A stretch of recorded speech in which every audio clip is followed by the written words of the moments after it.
विमर्श में आज कहानी राजपुताना के एक ऐसे महान राजा की जो योग्य इतना कि पिता ने अपने जीते जी राजा घोषित कर दिया, बहादुर इतना कि राजपुताना के अजय माने जाने वाले चित्तौड़ दुर्ग और उसके स्वामी समर सिंह को हराकर कर देने पर मजबूर कर दिया।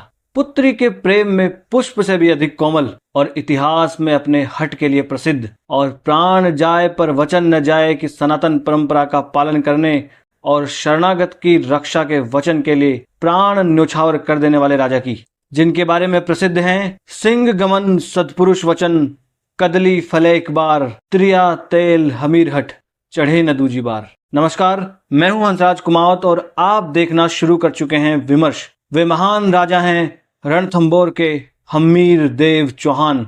पिता जेत्र सिंह और माता हीरा देव की संतान हमीर देव ने 1282 ईस्वी में पिता की आज्ञा से सिंहासन संभाला। राज्य प्राप्त करते ही हमीर ने दिग्विजय की नीति अपनाई और इसके तहत अनेक राज्यों को जीत लिया, जिनमें भीमरस के राजा अर्जुन, आबू के राजा प्रताप सिंह, धार के राजा भोज और चित्तौड़ के समर सिंह उल्लेखनीय हैं। समर सिंह दिल्ली के सुल्तान अलाउद्दीन खिलजी से लोहा लेने वाले रावल रतन सिंह के पिता थे, जिनकी कथा मलिक मोहम्मद जायसी द्वारा लिखित पद्मावत ग्रंथ में समाहित है।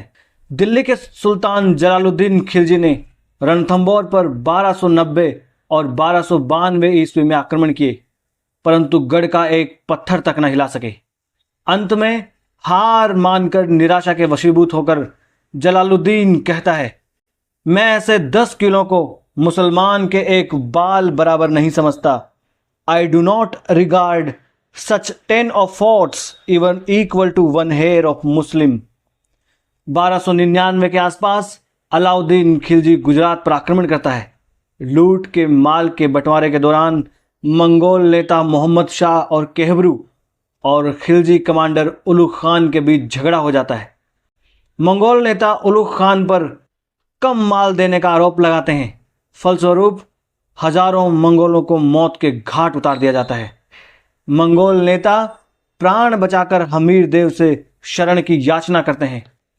हमीर देव शरणागत वत्सलता की सनातन परंपरा का पालन करते हुए शरण दे देते हैं। खबर दिल्ली तक जाती है और अलाउद्दीन, जो उस समय अपने चाचा जलालुद्दीन खिलजी को मारकर सुल्तान बन चुका था, ने हमीर को मंगोल नेता को लौटाने अन्यथा युद्ध झेलने की चुनौती दे डाली। उत्तर में हमीर ने मोहम्मद शाह को जगाना की जागीर दे दी।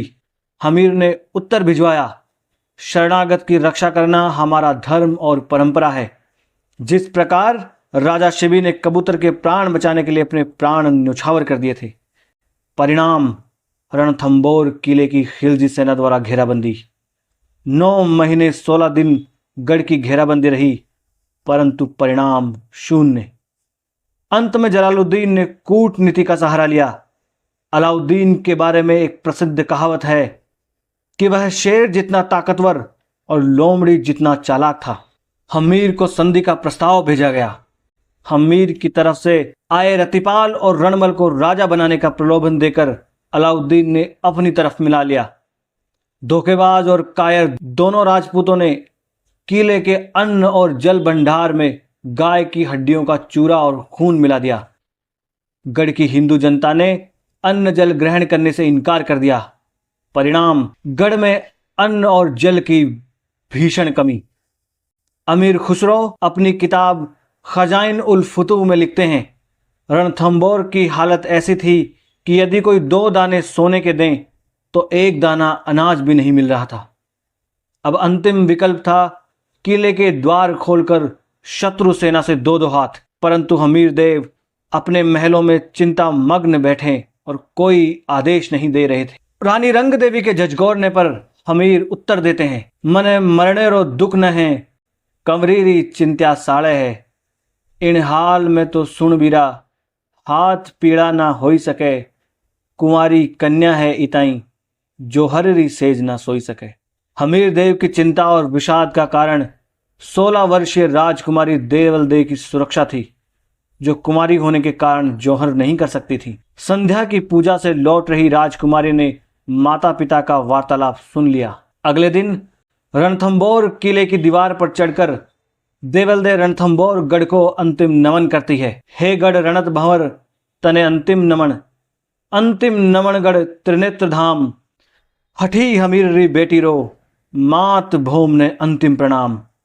और ये कहकर पद्म सरोवर में कूदकर अपने प्राण त्याग देती हैं। अगले दिन अचानक सवेरे गढ़ से अग्नि की ऊंची ऊंची लपटें उठ रही थी। गढ़ जय मां भवानी के नारों से गूंज उठा। गढ़ की स्त्रियों ने रंग देवी के नेतृत्व में जोहर कर लिया। थोड़ी ही देर में गढ़ के द्वार खुलते हैं। पुरुष केसरिया वस्त्र धारण करके हमीर देव के नेतृत्व में केसरिया करते हैं। 11 जुलाई 1301 ईस्वी को रणथंभौर के महान किले पर अलाउद्दीन का कब्जा हो जाता है। हमीर अपने सेनानायकों के साथ वीर गति को प्राप्त होते हैं। ये थी अपने हट और शरणागत की रक्षा के लिए अपने प्राण न्यौछावर कर देने वाले हमीर देव चौहान की गाथा। विमर्श में आज इतना ही। मिलते हैं एक नए एपिसोड और नई कहानी के साथ। लाइक, शेयर और कमेंट करें और देखते रहें विमर्श। धन्यवाद।